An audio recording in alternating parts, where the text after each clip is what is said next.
Oke, Assalamualaikum warahmatullahi wabarakatuh. Sebelumnya, perkenalkan untuk kelompok kami di sini ada Rian Febrianto, Hijaz Aulia Ramdan, dan dengan saya sendiri, Dede Sandi Wahyudin. Oke, next.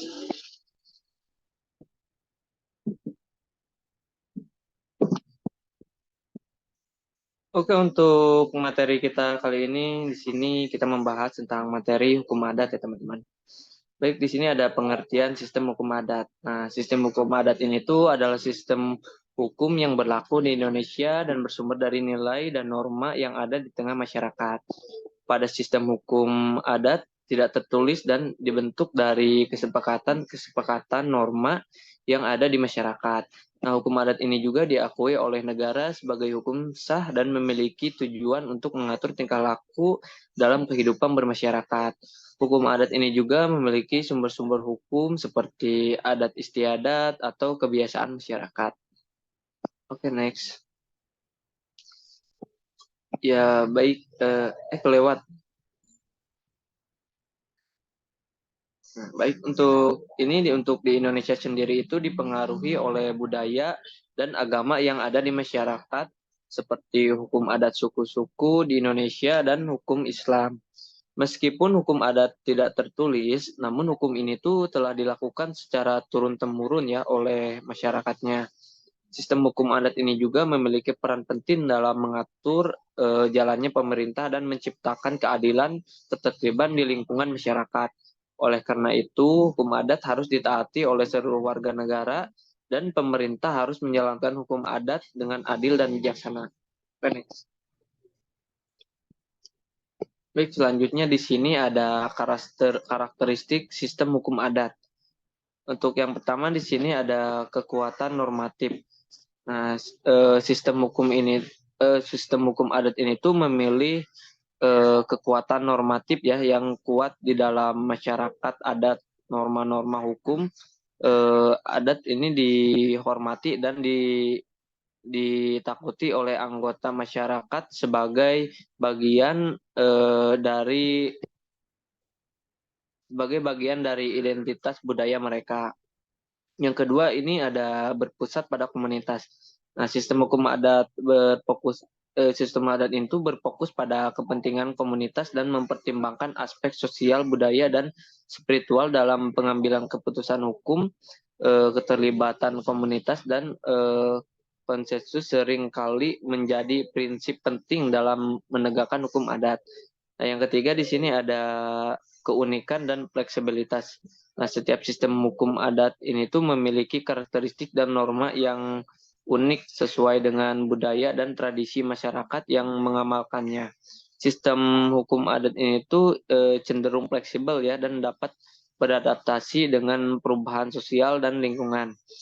Untuk yang keempat di sini ada hubungan dengan sistem hukum formal.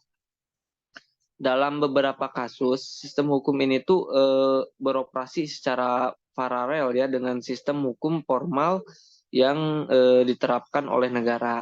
Interaksi antara kedua sistem hukum ini tuh dapat bervariasi mulai dari harmoni dan hingga konflik. Oke, untuk selanjutnya mungkin akan dijelaskan oleh rekan saya, Rian, dipersilakan. Baik, terima kasih Dede Sandi Wahidin. Nah, di sini saya akan menjelaskan tentang perbedaan sistem hukum adat dengan sistem hukum barat. Nah, di sini ada hukum barat dan hukum adat ya. Hukum barat yaitu mengenai hak atas sesuatu barang atau zat laicik dan hak seseorang atas sesuatu objek atau disebut personik right. Nah, hukum adat yaitu tidak mengenal pembagian hak-hak dalam dua golongan. Seperti hukum barat, perlindungan hak-hak menurut hukum adat di tangan hakim. Hukum barat mengenai perbedaan hukum publik dan hukum privat. Hukum adatnya tidak mengenal perbedaan hukum publik dan privat. Seandainya ada maka batas kedua lapangan itu di dalam hukum adat berlainan dari batas lapangan hukum publik dan hukum barat. Hukum barat perkara pidana diperiksa oleh hakim pidana, perkara perdana diperiksa oleh hakim perdata. hukum adat. Setiap pelanggaran hukum ada pembentukan kembali dan semua diputuskan oleh kepala adat dan tanpa membedakan pidana atau perdata. Next.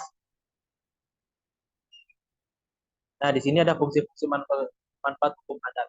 Itu ada 3 ya. Pertama itu hukum adat merumuskan ketertiban perilaku mengenai peranan.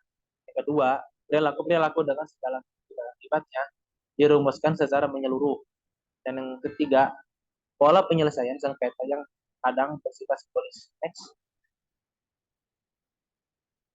Nah, di sini ada hukum adat sebagai bentuk budaya hukum Indonesia. Itu ada 2 ya. Itu hukum adat sebagai bentuk budaya hukum adat dapat secara independen. Oleh karena itu, masing-masing fungsionaris hukum adat yang sifatnya dalam dan kedua, hukum adat sebagai bentuk budaya hukum Indonesia lahir dari yang sangat sederhana sampai ke bentuk yang kompleks, sehingga bisa dipakai sebagai alternatif. Dalam penyelesaian masalah ini, hukum dalam hukum Indonesia dan hukumannya sudah ada, yaitu merupakan hasil kesepakatan bersama. Next. Nah, sini ada kedudukan dan peranan hukum adat dalam pembangunan nasional. Itu ada 3 ya. Setiap masing-masing masyarakat hukum adat sudah memiliki aturannya sendiri dan itu diatur oleh bermasyarakatnya. Kedua, dalam pembangunan hukum nasional mengenal adanya sebuah adagium bahwa hukum itu berjalan lambat atau terhati dibandingkan dengan pembangunan masyarakat. Dan yang terakhir juga hukum-hukum yang bersifatnya kedaerahan ikut berperan dalam pembangunan tatanan hukum Indonesia dari fungsi kekosongan positif hingga menjadi alternatif bagi pencari keadilannya yang ingin menyelesaikan permasalahannya tidak dihadapkan peradilan resmi. Baik, terima kasih. Selanjutnya oleh Jas. Hukum adat sebagai sarana pengendalian sosial.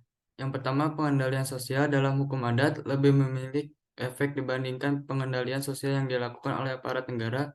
Yang kedua, aparat negara yang bertugas sebagai pengendali sosial, cakupan kerjanya lebih luas sehingga tidak bisa secara langsung mengendalikan kehidupan bermasyarakat. Ketiga, hukum adat secara langsung dapat mengontrol perbuatan yang dilakukan oleh masyarakat.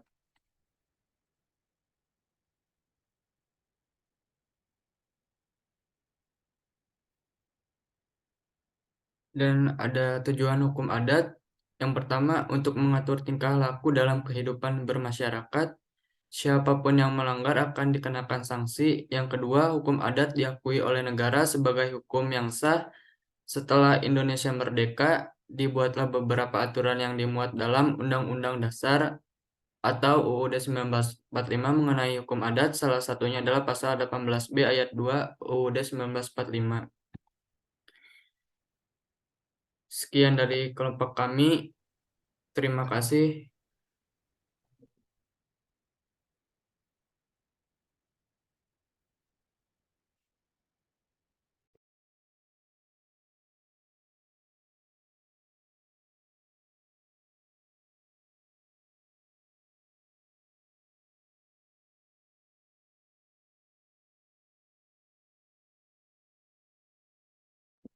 Ini rekamannya belum dimatiin.